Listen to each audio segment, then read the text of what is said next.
అలాగే కేంద్రంలో కూడా మన ఆంధ్రప్రదేశ్కి కావాల్సింది చాలా కీలకమైన మనం పరిణామాలు చోటు చేసుకున్నాయి. కాబట్టి ఆంధ్రప్రదేశ్ ప్రతి ఎంపీ చాలా బాధ్యత ఉంది. మన జనసేన నుంచి గెలిచిన బాలశౌరి గారికి కానీ తంగెళ్ళ ఉదయ్ శ్రీనివాస్ గారికి కానీ చాలా బాధ్యత ఉంది. ఇది మీ ప్రతి కదలిక, మీ ప్రతి మాట ప్రజలు చాలా సునిశ్చితంగా పరిశీలిస్తారు.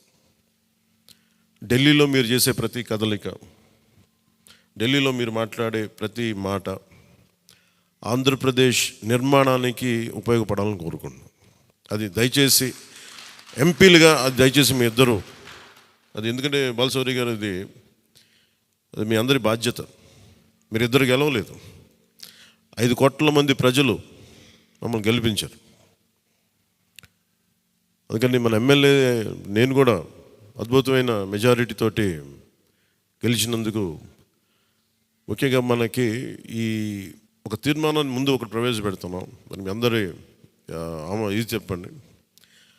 పాపం వెన్నంటే ఉండి పిఠాపురంలో జనసేన గెలుపు కోసం, నా గెలుపు కోసం కృషి చేసిన వర్మ గారికి ప్రత్యేక కృతజ్ఞతలు. వారికి అందరూ వర్మ గారికి చాలా చాలా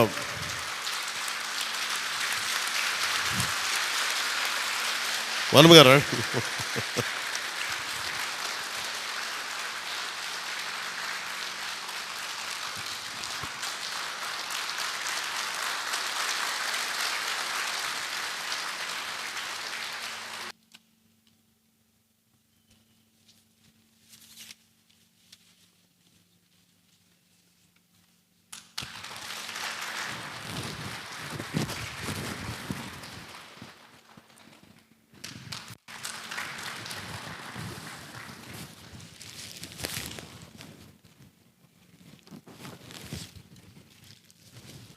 మన కోసం పనిచేసిన తెలుగుదేశం వర్మ గారిని ఇది గుర్తించడం అంటే మన కోసం పనిచేసిన తెలుగుదేశం నాయకులందరికీ, భారతీయ జనతా పార్టీ నాయకులందరికీ కూడా నా పార్టీ తరపు నుంచి ప్రత్యేక కృతజ్ఞతలు.